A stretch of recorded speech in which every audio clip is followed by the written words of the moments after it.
એમનો જન્મ 1875 ખૂંટી જિલ્લાના ઉલહત્તુ ગામમાં થયો। એક સામાન્ય પરિવારમાંથી એમણે તે વખતે જોયું કે અંગ્રેજો દ્વારા આપણા આદિવાસીઓની જળ જંગલ જમીન પર તરાપ મારવામાં આવે છે, આદિવાસીઓ પર કરવેરા નાખવામાં આવે છે અને 1899માં મુંડા વિદ્રોહ અંગ્રેજો સામે થયો। એની નેતાગીરી બિરસા મુંડાજીએ લીધી અને એમાં એમની ધરપકડ કરવામાં આવી। ઘમાસણ યુદ્ધો થયા, એક બાજુ તીરકમટા ભાલા, એક બાજુ ગોળીબાર થયું અને એમને જેલમાં પૂરવામાં આવ્યા અને માત્ર 25 વર્ષની ઉંમરમાં જેલમાં એમનું મૃત્યુ થયું અને સેનામાંથી મૃત્યુ થયું છે એના આજ દિન સુધી કોઈ પુરાવા આપણને મળ્યા નથી। ત્યારે સાથીઓ, આ બિરસા મુંડાનો ધ્યેય આદિવાસી સ્વાયત્ત રાજ, આદિવાસી સ્વતંત્ર રીતે સ્વમાનભેર શેરની જેમ જીવે એવો ધ્યેય હતો। તમને ને અમને બધાને ઇતિહાસમાં ભણાવવામાં આવ્યો ઉત્ક્રાંતિવાદ, ચાર્લ્સ ડાર્વિનના ઉત્ક્રાંતિવાદના સિદ્ધાંતોમાં જણાવવામાં આવ્યું કે જ્યારે આ પૃથ્વી પર માનવી સભ્યતાનું ઉત્પન્ન થયું ત્યારે આદિમાનવ તરીકે સૌપ્રથમ પૃથ્વી પર આદિવાસીઓ આવ્યા। શરૂઆતમાં પેડાની શોધ થઈ, અગ્નિની શોધ થઈ, ધાન્યની શોધ થઈ, ખેતીની શોધ થઈ અને બધા ખેતીની શોધની સાથે સાથે પરિવારો સાથે રહેતા થયા એટલે નાના નાના ગામો, નાના નાના કબીલાઓ બન્યા અને એ કબીલાઓના મુખીઓ બન્યા, સરદારો બન્યા અને શાંતિથી પ્રકૃતિ સાથેનું એમનું જીવન ચાલુ હતું। એ દરમિયાન આ દુનિયામાં સંપત્તિ માટે લડાઈ થઈ, સત્તા માટે લડાઈ થઈ, સ્ત્રીઓ માટે લડાઈઓ થઈ અને એમાં એ લોકોની જે સભ્ય સંસ્કૃતિ પોતાને માનનારા સમાજ દ્વારા આદિવાસી સમાજના એક કબીલા ઉપર આક્રમણો થયા। સામદામ દંડભેદ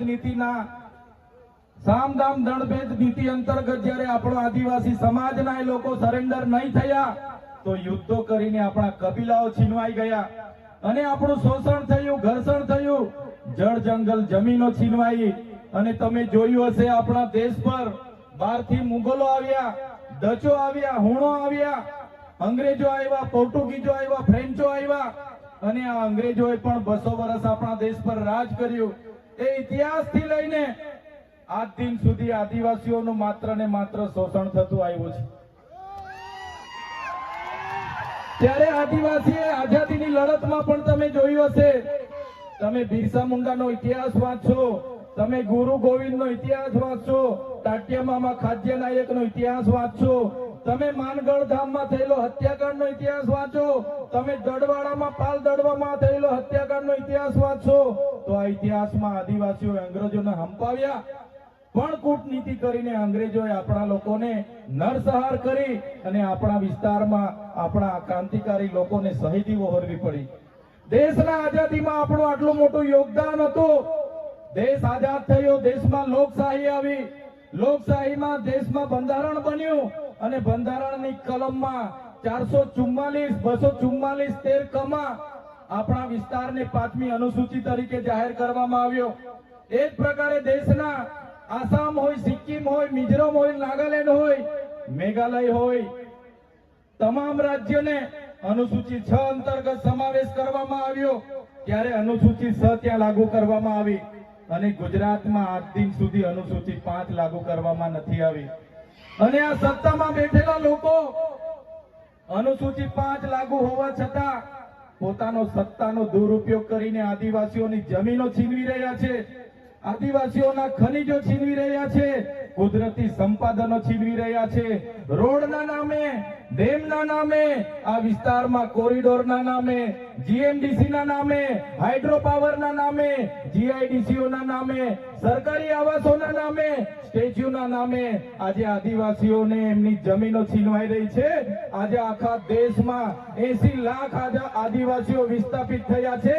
એ આ સરકારો દ્વારા કરેલી દેન છે સાથીઓ। આજે ગુજરાતમાં, આજે દેશમાં 8% આદિવાસીઓ છે। 2011 ની વસ્તી ગણતરી પ્રમાણે 11 કરોડથી પણ વધારે દેશમાં આદિવાસીઓ છે। આજે ગુજરાતમાં 15% આદિવાસીઓ છે। 1,25,00,000 આદિવાસીઓ ગુજરાતમાં છે, 29 જાતિઓ ગુજરાતમાં આદિવાસીઓની છે. આજે તમે મને બતાવો કયા ક્ષેત્રમાં આદિવાસીઓ 15% છે, બતાવો મને. તમે સચિવાલયમાં જશો, આદિવાસીઓનું લિસ્ટ તમે માંગજો. તમે હાઈકોર્ટના જજની યાદી જોઈ લેજો.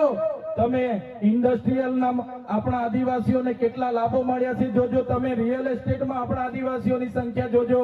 ત્યારે આઝાદીના 78 વર્ષમાં સરકારોએ માત્ર ને માત્ર આદિવાસી બજેટમાંથી અમૃત મહોત્સવો કાઢે છે, વિકાસ મહોત્સવો કાઢે છે, ગૌરવ યાત્રાઓ કાઢે છે અને પોતાના તાઇફાઓ કરે છે. ત્યારે હવે આપણે બધાએ જાગી જવાનું છે અને આ સરકારને 2027માં ઉખાડીને આપણે ફેંકી દેવાની છે.